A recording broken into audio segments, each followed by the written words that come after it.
tinggi tertentu. Nah, kan minggu kemarin kita sudah membahas tentang proposal penelitian. 2 minggu kemarin. Nah, sekarang kita akan membahas laporan penelitian atau bisa disebut juga dengan skripsi. Nah, laporan penelitian juga dapat diartikan sebagai karya ilmiah yang memaparkan permasalahan yang cukup penting sebagai hasil penelitian pustaka atau lapangan yang dilakukan oleh mahasiswa. Nah, berdasarkan penugasan akademik dari perguruan tinggi untuk menjadi salah satu syarat kelulusan. Ada juga sebagai salah satu syarat mata kuliah tertentu. Nah, tergantung dari laporan itu sendiri. Itu laporan penelitian. Nah, kan kalau proposal itu lebih ke rancangan. Nah, kalau laporan penelitian ini lebih ke membahas permasalahan dalam bidang tertentu, lalu ada hasilnya juga, ada kajiannya juga gitu. Nah, karakteristik dari laporan penelitian itu yaitu ada terarah, ada bidang keilmuan tertentu, misalnya seperti multimedia ya. Kalian masalahnya itu seputar yang ada di multimedia ya gitu kan. Kalau ibu bahasa berarti seputar kesalahan berbahasa pada anak misalnya seperti itu ya. Terus ada juga yang kedua ditulis atas dasar hasil pengamatan atau observasi lapangan atau penelaah pustaka yang relevan. Lalu ada juga mendemonstrasikan kemampuan ilmiah penulisnya. Nah, dalam penulisannya juga harus objektif, sistematis, jelas dan terbuka dan logis. Gitu. Ada juga tujuan laporan penelitian sebagai kegiatan pendidikan. Nah, sebagai kegiatan pendidikan ini yaitu si laporan penelitian ini dimaksudkan agar si mahasiswa ini akan mengakhiri pendidikannya mampu menghubungkan dan menyatupadukan segenap pengetahuan ilmiah yang dipelajarinya selama di perguruan tinggi. Jadi hasil akhir dari kalian kuliah tuh apa sih gitu, penelitian apa sih yang akan kalian teliti gitu. Nah, itu untuk pendidikan. Ada juga sebagai kegiatan penelitian. Nah, untuk sebagai penelitian ini yaitu untuk ditujukan memberikan kesempatan kepada mahasiswa menerapkan prosedur penelitian dan mempraktikannya dalam pengembangan ilmu. Misalnya ingin mengikuti suatu penelitian, nanti kan misalnya didanai penelitiannya seperti itu. Lalu ada juga sebagai kegiatan pemikiran. Nah, laporan penelitian ini mempunyai arti sebagai sarana bagi mahasiswa untuk menunjukkan kemampuan berpikir ilmiah sebagai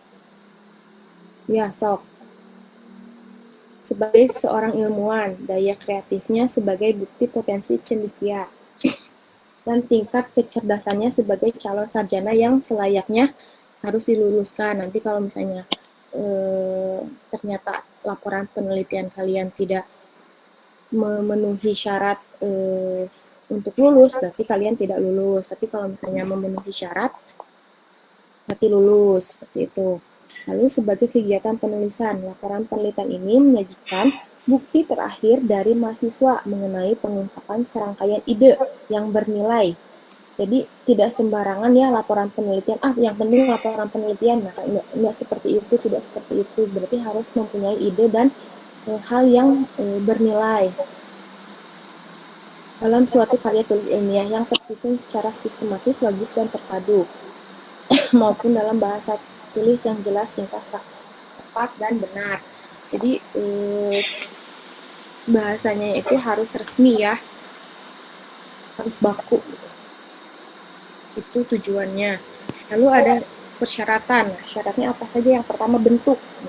Bentuknya ini si laporan penelitian ini harus disusun secara harus mampu menunjukkan pemenuhan atas bentuk karangan ilmiah yang berlaku di suatu perguruan tinggi, misalnya di UPI.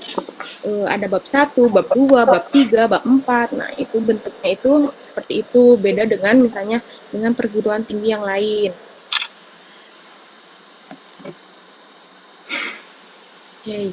Lalu ada juga susunan. Nah, susunan ini, laporan penelitian ini harus memiliki susunan yang teratur, mencakup segenap unsur yang diperlukan, dan menyisihkan hal-hal yang tidak relevan. Jadi harus relevan ya susunannya. Misalnya bab 1, ya bab 1, isinya pendahuluan, ini. Tidak mungkin pendahuluan ada di bab 2, seperti itu. Nah, bahasanya ini harus disusun dengan menggunakan bahasa yang baik dan benar dan baku ya.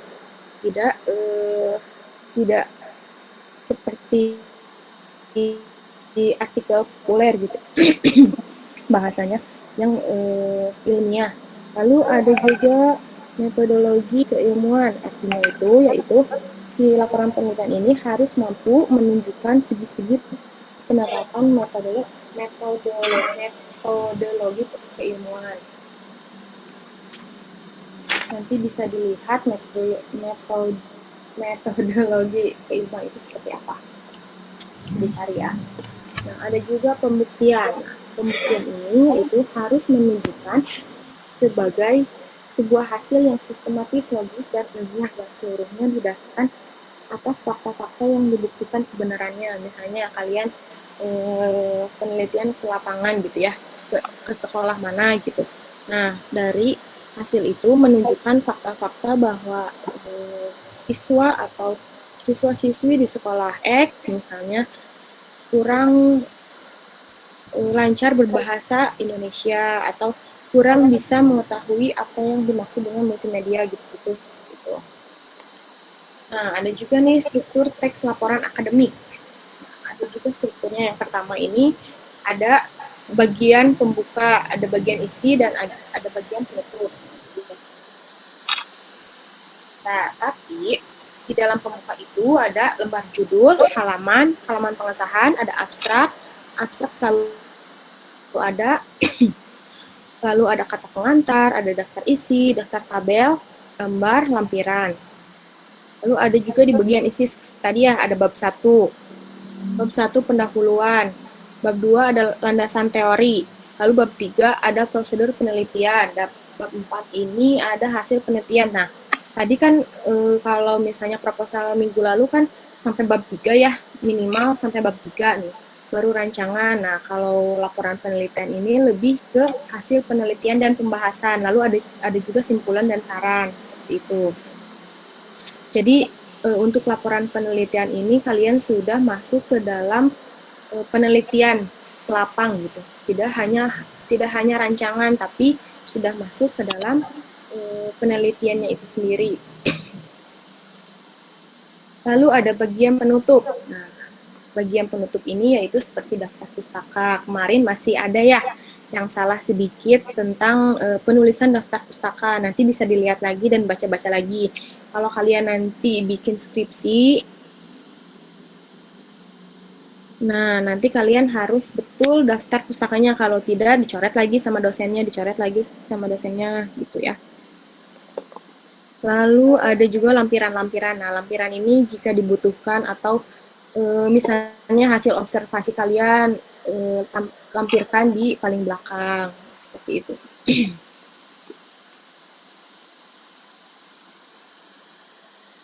Nah, tadi sudah dijelaskan ya, ada judul. Nah, dirumuskan dalam satu kalimat yang diringkas dan komunikatif. Cara format halaman judul memuat beberapa komponen, yaitu judul laporan. Ya, logo universitas harus besar kecilnya harus disesuaikan, jangan terlalu besar, jangan terlalu kecil. Kemarin itu kalau tidak salah masih ada yang fontsnya itu 14, biasanya kan 12, tidak usah besar-besar, udah pasti kebaca ya. Lalu ada juga nama lengkap kalian, nomor induknya, NIM-nya, nah identitas prodi, Cibiru, lalu ada lembar pengesahan. Nah, lembar pengesahan ini dimasukkan jika kalian akan melakukan menyelesaikan salah satu syarat kelulusan. Tapi kalau misalnya tugas, misalnya ibu nanti masih tugas ke kalian, nah tidak usah ada lembar pengesahan, skip aja. Kalau hanya untuk tugas mata kuliah, berbeda dengan tugas skripsi ya, kalian untuk lulus. Jadi kalian harus Jadi kalian harus mencari dosen untuk mendatangani lembar pengesahan tersebut. Nah, lalu ada abstrak. Abstrak ini memuat informasi yang terkait penulisan yang dibuat dalam yang dapat ditemukan. Nah, si abstrak juga bisa menjadi ringkasan dari keseluruhan isi penelitian, yang isinya itu merupakan uraian singkat dan lengkap, yang dimulai dengan judul, permasalahan, lalu ada pendekatannya seperti apa, lalu ada landasan teoritis. Nah, sedikit aja, maksimal kalau tidak salah 200 sampai 250 kata. Biasanya suka ada kan ya. Nah, ada juga kata pengantar seperti biasa, ada daftar isi, daftar tabel, daftar gambar, daftar lampiran, apa saja misalnya. Yang pertama ini ada laporan observasi di lapangan ini, di lapangan X, lalu nanti daftar lampirannya hasil dari siswa menggunakan bahasanya seperti apa. Itu ada bab 1. Bab 1 itu ada latar belakang, rumusan masalah, tujuan penelitian, itu ya. Untuk laporan penelitian.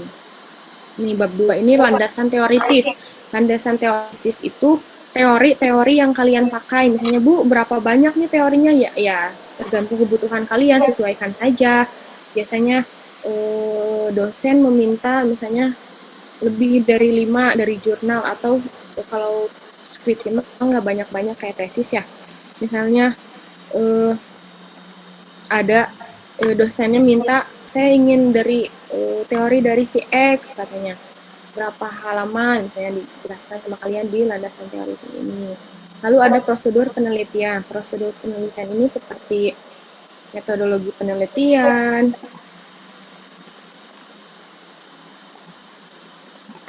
lalu teori metode yang akan kalian gunakan, seperti itu.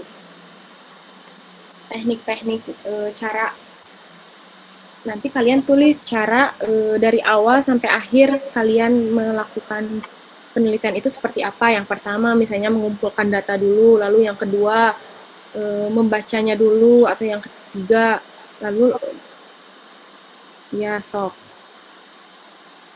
Nah, misalnya yang ketiga kalian turun ke lapangan untuk mengobservasi mahasiswa atau siswa yang lain. Nah, lalu ada juga hasil penelitian. Nah, hasilnya apa sih yang kalian dapatkan di lapangan itu? Nanti kalian olah hasil penelitian itu dan membahasnya dengan kalimat kalian sendiri dengan rujukan teori-teori yang sudah kalian gunakan tadi di bab 2 kajian teori ya. Lalu ada bab 5 ini simpulan, lalu ada implikasi dan saran.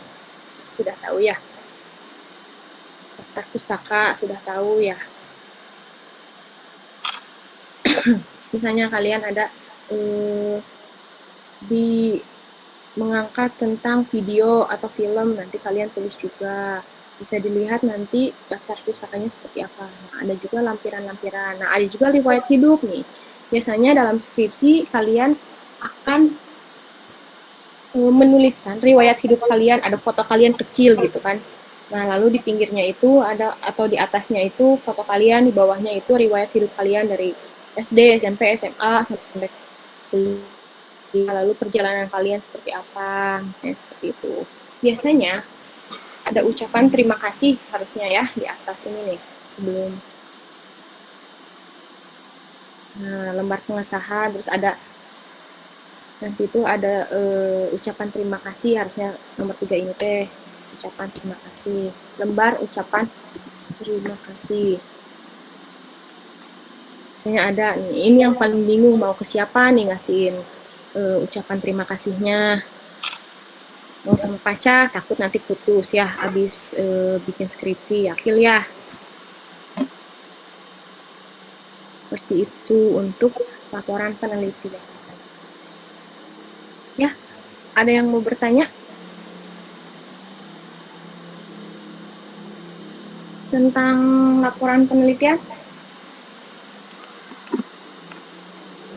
Izin tanya, Bu. Bentar.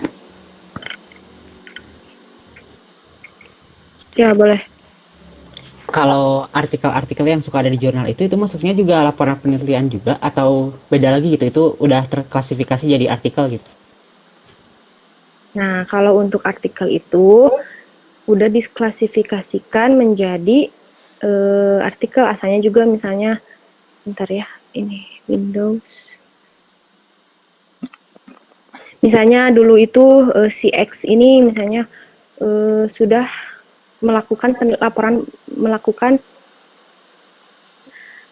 laporan penelitian. Nah, nanti baru diangkat menjadi jurnal penelitian atau artikel ilmiah seperti itu. Nanti minggu depan kita akan bahas tentang artikel ilmiah. Jadi ada dua ya, artikel itu ada artikel populer dan ada juga artikel ilmiah. Kalau misalnya yang kalian temukan itu di jurnal-jurnal internasional atau web-web internasional, nah berarti itu masuknya ke dalam artikel ilmiah. Tapi kalau misalnya ada di majalah, di surat kabar atau ya sebagainya lah.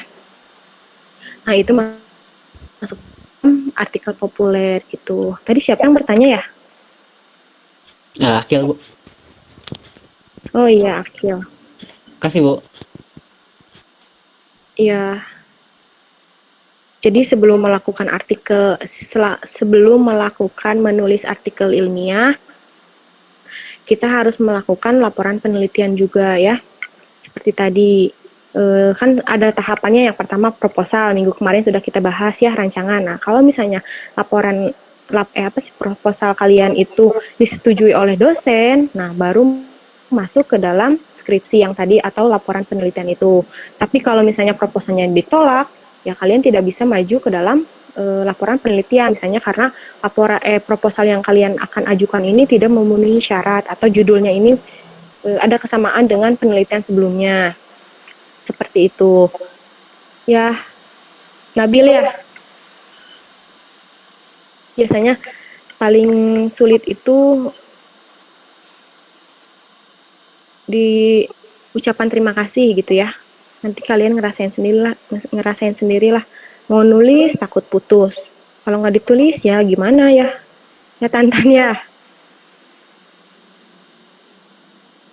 Ada lagi yang mau bertanya? Ibu, izin bertanya. Siapa? Tantan. Oh iya, sok. Itu Bu gini, kan kita tuh misalkan mau ngutip sumber dari artikel populer ya Bu ya, dari majalah yang kayak gitu. Kadang-kadang Bu, di situnya tuh nggak tertera ya siapa yang nulis artikel itu teh. Jadi kita cara ngutipnya gimana Bu? Buat masukin Kalau nama penulisnya gitu teh. kalau artikel populer Ya, pasti ada, kamu aja nggak teliti. suka bingung Bu. Biasanya suka Berarti bagian belakang. Nah, kalau misalnya dapat artikel populer tapi tidak ada tulisan apa sih penulisnya, nah kalian tidak usah pakai penulis itu, nanti laporan kalian ini tidak diterima gitu ya. Tapi kalau misalnya ada penulisnya baru boleh gitu. Di mana-mana juga kalau misalnya tidak ada siapa hak ciptanya juga tidak boleh dipakai. Langgar apa gitu. Terus Bu, saya juga mau nanya, kalau misalkan tempatnya nggak ada gitu, tempat penerbitnya nggak ada, saya mah suka ngarang jadi Jakarta, itu gimana tempat? Jadi gimana? Nggak boleh itu teh, misalnya kan di mana ini teh, deskripsi atau di mana? Iya, di mana aja daftar pustaka kan harus ada tempat penerbitnya ya. Pasti Kalau daftar misalnya pustaka itu kan harus ada tempatnya gitu. kata ibu mah pasti ada, dah nggak mungkin nggak ada. Kalau ada Aku udah berapa kali gitu nemuinnya nggak ada tempat penerbitnya gitu. coba cari di Google. Misalnya penerbit ini di mana biasanya kayak gitu pasti ada. Paling banyak kayaknya di Jakarta ya atau enggak di Bandung gitu. Ya, makanya aku nulisnya Ya Jakarta. kalau misalnya emang betul di Jakarta tidak apa-apa. Kalau itu dimanipulasi kayak gitu gimana tuh Bu? Ya kalau di Bakal ketahuan nggak? ya bakal ketahuan kalau misalnya dosen itu teliti. Nanti kan ada ini, nah sebelum masuk ke dalam sidang itu kan nanti kalian di apa sih, dicek dulu, diturnitin kalau tidak salah, lihatlah Turnitin, nanti kalau misalnya tidak sesuai atau banyak plagiat, nanti kalian tidak masuk ke dalam sidang gitu. Siapkan aja dari sekarang permasalahannya apa gitu.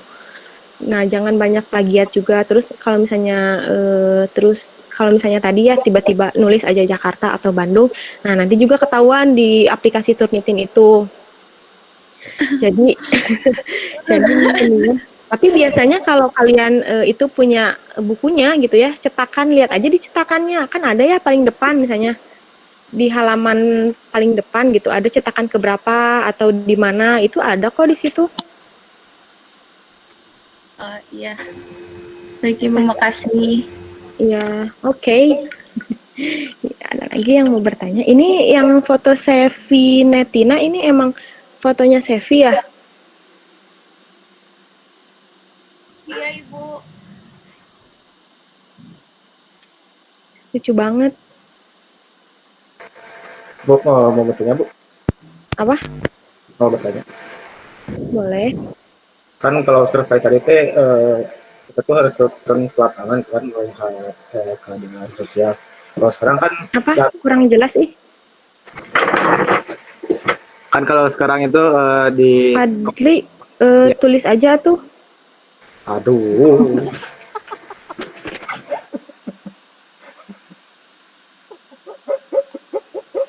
Kenapa? Ini di rumah ibu mah suka ada pesawat. Tulis aja deh. Kenapa Nabil tadi mau bertanya, Nabil? Iya Bu, Asri saya mau mau nanya Bu. bertanya, Azahra. Bu, mau izin bertanya Bu. Boleh. Ini gini Bu, Ya. tadi kan ada nemu di daftar pustaka itu urutannya gimana Bu? Soalnya saya pernah nemu daftar pustaka itu ada yang bilang urutannya sesuai abjad, ada yang bilang juga urutannya sesuai ininya Bu, urutan mengutipnya Bu.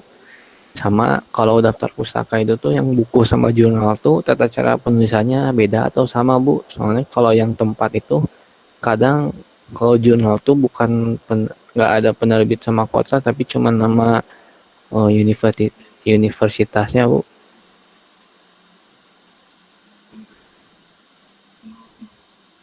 Oh iya, ya.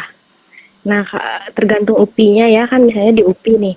Kalau misalnya buku pasti ada kota sama penerbitnya. Lalu kalau misalnya jurnal kalian tulis biasanya volume berapa, jurnal apa, kayak gitu. Bentar Ibu lihat dulu ya.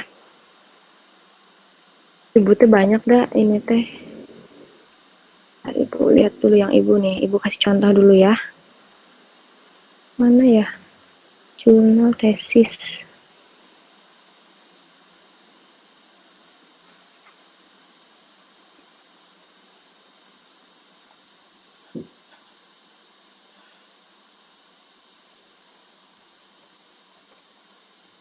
Ini mah lampiran.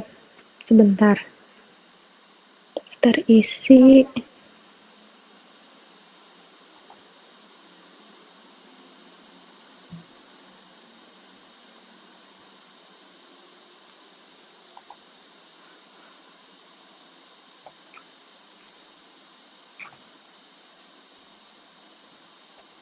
Mana ya?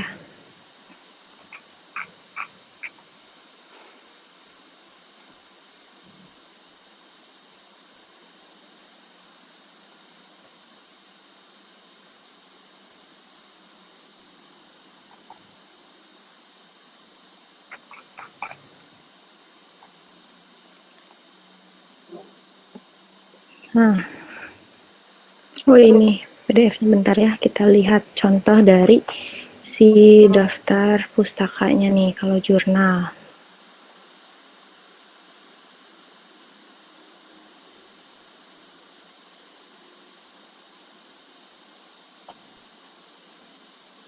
Nah ini nih, bentar Ibu tampilkan dulu ya.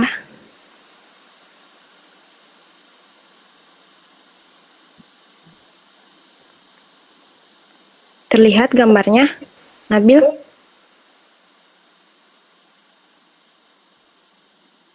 Terlihat Bu, terlihat.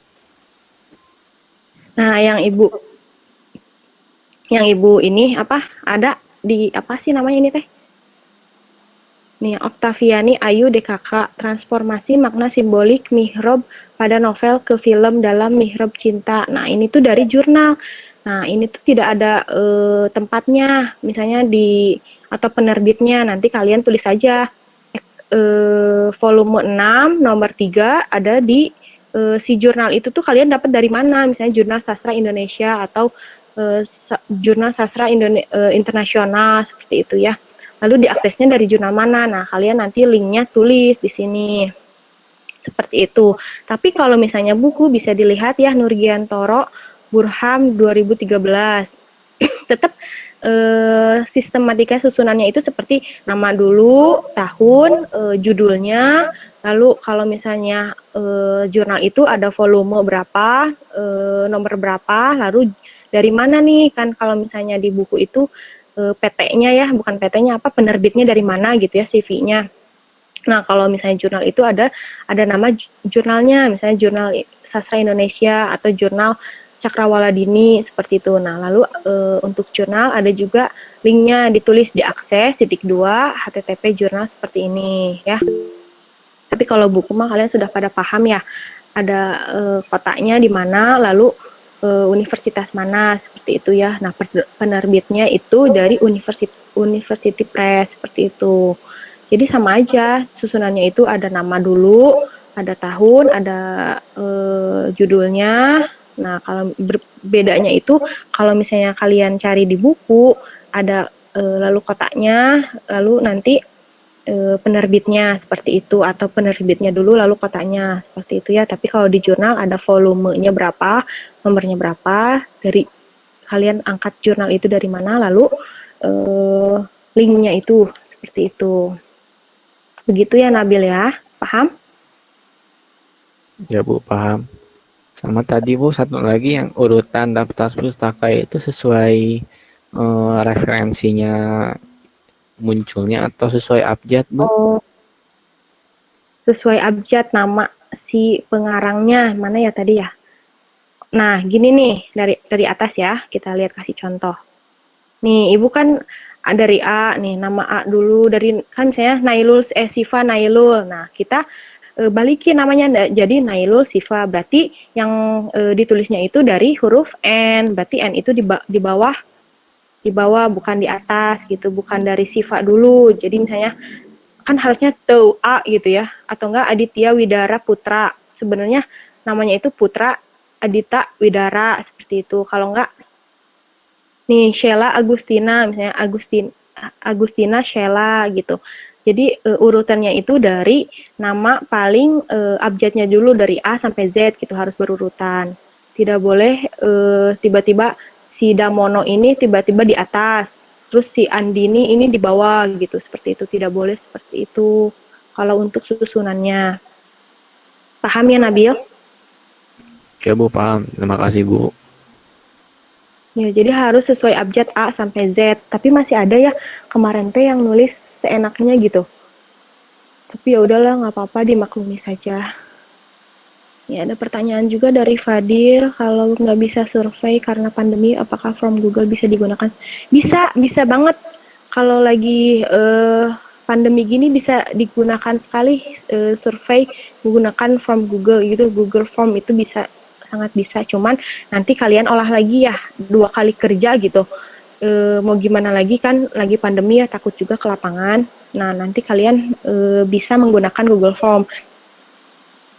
Tapi kan form ini kita nggak tahu ya yang isinya siapa, tapi kecuali kalian benar-benar tujukan ke satu orang ini, misalnya ke guru multimedia, misalnya ke guru kelas 3 multimedia. Nah, itu kan pasti kalian olahnya juga gampang, lebih gampang. Tapi kalau misalnya ke teman-teman kalian sendiri, yang misalnya kalian ini membutuhkan yang mengisi ini, misalnya anak kelas 3 SMP sampai ya misalnya kelas 3 SMP. Nah, kalian sebar luaskan gitu, tidak hanya satu pada titik pada gurunya sendiri gitu. Nah, kalian pasti nanti mengolahnya itu 2 kali lipat gitu, lebih rumit gitu ya Fadil ya. Fadli ya. Boleh menggunakan Google Form, boleh. Bu, saya guru Bu, ibu saya guru Bu, jadi nanti surveinya dimasukin ke grup sekolah ibu saya kalau disuruh.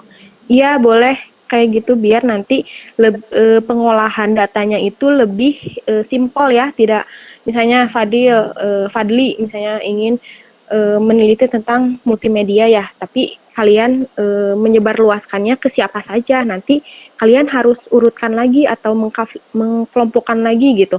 Oh, si ini mah datanya tidak sesuai dengan yang saya inginkan, dicoret atau ya. Jadi kalau mau mah gitu biar nggak mau kerja ekstra gitu, kalian lebih difokuskan gitu. Kayak tadi Fadli gitu.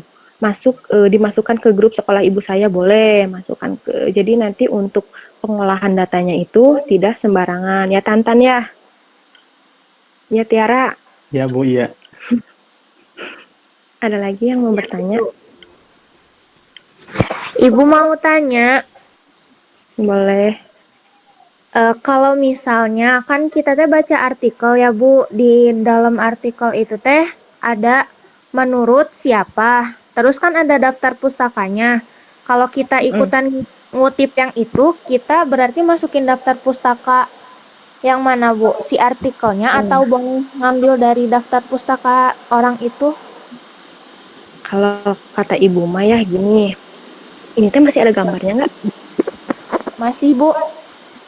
Oh masih, bentar atuh. Kalau kata Ibu Maya, kan misalnya nanti kalian itu nulis skripsi gitu ya.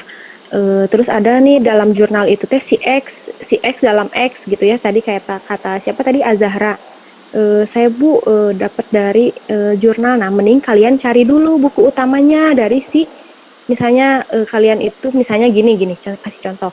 Misalnya Irfan membuat jurnal. Nah, di dalam jurnal Irfan itu ada tulisan buku dari Fadli. Nah, nanti kalian harus cari dulu nih buku dari Fadli ini. Jangan nulis dari jurnal si Irfan ini. Pasti tahu nih, oh Fadli ini bikin buku, misalnya bukunya itu multimedia apa gitu. Nah, nanti kalian cari dulu bukunya itu, sumber utama yang dipakai si Irfan itu apa sih gitu. Jangan dari jurnalnya dulu gitu. Kalau jurnalnya ini itu lebih ke ungkapan si peneliti si Irfan ini gitu. Jangan ngambil dari si Fadli, jangan ngambil dari buku Fadli tapi ngambil dari jurnalnya Irfan gitu. Jadi kalian harus cari dulu buku utamanya dari Fadli itu gitu. Paham nggak Zahra? Oh, paham Bu, supaya daftar pustakanya banyak ya Bu? Iyalah, singkatnya begitu ya. Ibu juga pernah muda. Oke Ibu, Jadi terima kasih. ya, jadi kalian harus cari dulu buku utamanya ya, yang buku utama yang ditulis oleh Fadli gitu. Jangan nulis dari jurnal Irfan, boleh nulis dari jurnal Irfan, tapi yang ditulisnya itu dari penelitian hasil Irfan sendiri gitu, jangan dari Fadli gitu ya. Paham ya? Paris ya, paham ya?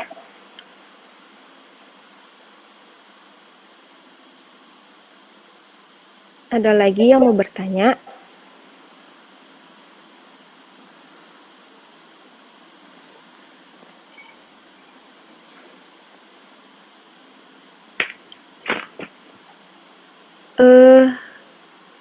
Paham Nicholas?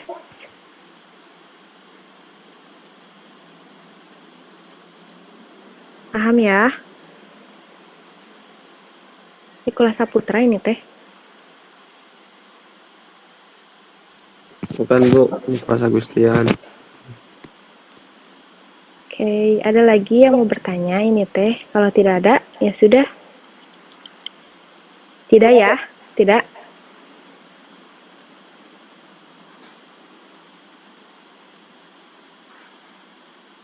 Oke, saya anggap sudah tidak ada lagi yang mau bertanya ya. Jika ada yang mau bertanya, nanti boleh di WA saja. Misi malu gitu ya di sini. Bu, saya malu Bu untuk bertanyanya gitu. Boleh nanti di WA saja. Ya sudah atau ya saya akhiri saja mungkin. Jangan terlalu lama belajarnya, nanti pusing. Mau Jumatan juga ya. Kenapa Tantan? Ketawa-ketawa. Ada UTS Bu nanti. Yang UTS apa? Lisan Bu, psikologi persepsi. Ah, bisa lah. Ibu doakan semoga kalian lulus semua ya UTS tersebut. Amin. Amin, Bu, amin. tulis aja di sini. Di depannya teh gini. Mahasiswamu suka gitu kan, kreatif ya. Ya udah itu ya, Ibu akhiri saja. Kekuatan imajinasi, cenah. Ya, setelah Ibu doakan semuanya lancar untuk UTS-nya. Nah, UTS-nya baru UTS ya. Harusnya udah masuk ke ini materi lagi. Ya sudah, terima kasih ya teman-teman sudah bukan datang ya. Sudah on GMAT hari ini. Semoga materinya tersampaikan dengan baik. Mohon maaf bila ada kesalahan. Wassalamualaikum warahmatullahi wabarakatuh.